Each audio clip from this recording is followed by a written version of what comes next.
Hello everyone and welcome back to Planet Coaster. I'm Matt and you're watching MK Plays. In this series I'm working on a Mario Galaxy themed roller coaster. I've currently been working on this for quite a few months now. I've not been too consistent, but I didn't quite realise how ambitious my idea was.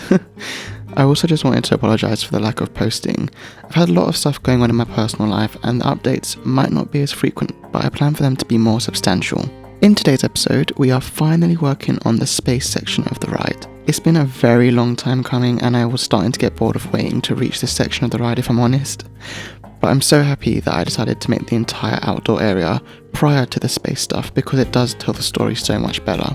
So I've made my way back to the launch that we saw in episode 1 and I changed the layout to include a cool tunnel of blue lights that someone uploaded to the Steam workshop. I then played around with the speed and the height I would like the roller coaster to reach. As I mentioned in the last episode, silly me didn't realise that the high point could be seen earlier on in the ride and completely broke the illusion, so I had to go back to the beginning and make the terrain higher, add more trees, add some more scenery to make sure I hit that section as best as I could. So the first thing I wanted to tackle was the planet Mario wakes up on in the beginning of the game and learns to do his iconic spin move. You know, the one with the annoying rabbits you've got to chase down?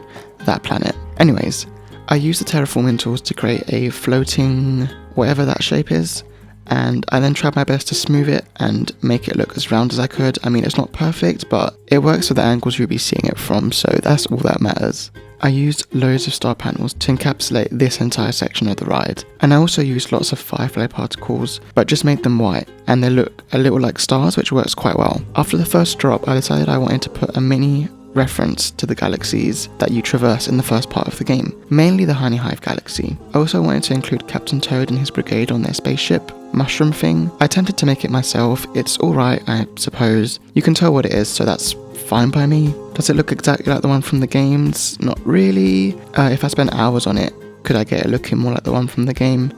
Potentially, but the question is, can I be bothered to do that when you only see it for a split second? And the answer to that is absolutely not. Jumping back to the first floating planet, I painted on some grass and rock textures and used lots of flowers to mimic what I could see in my reference photo. I also included some topiaries and pipes. I tried to include that hole in the planet that you can jump through to get to the other side, and for that I used some art shapes and just coloured them black. I placed some rocks at the bottom of the planet too, as they appear in the game, and then I moved on to the building at the very top where Rosalina waits with her Luma. The most annoying thing to make was the little house on the planet. I cut out all of my failed attempts, but I'm so happy with the final result. I sank some bushes into the ground to look like grass and added a little sign just outside the house. After seeing the scale of this section of the ride, I've decided that going forwards, I think the best idea would be to have the rest of the ride underground, to save me having to fix it like I did before when I could see it when it wasn't supposed to be visible yet. I then focused on some nighttime lighting, so I used area lights to illuminate the entire floating planet, and I used some mist effects that circle around the planet to give it a cool atmospheric look, to match how it would appear in space. Then I went back to the Honey Hive galaxy and worked on a giant tree. I used the terrain tool to make a giant trunk, and I used large trees to act as the leaves of this tree. That's a tongue twister.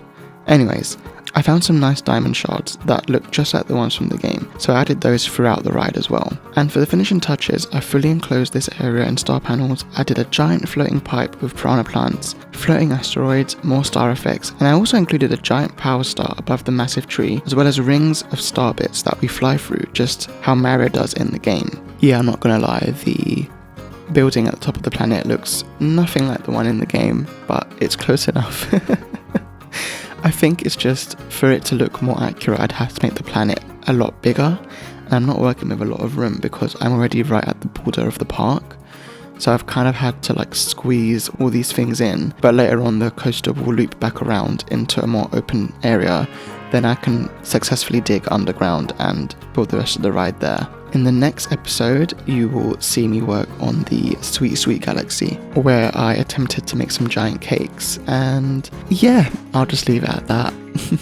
At this point, I'll leave you guys with the rest of the time lapse. I hope you enjoy the video, and there are some cinematic shots at the very end of the video. Thank you all so much for watching, and I'll see you all in the next one.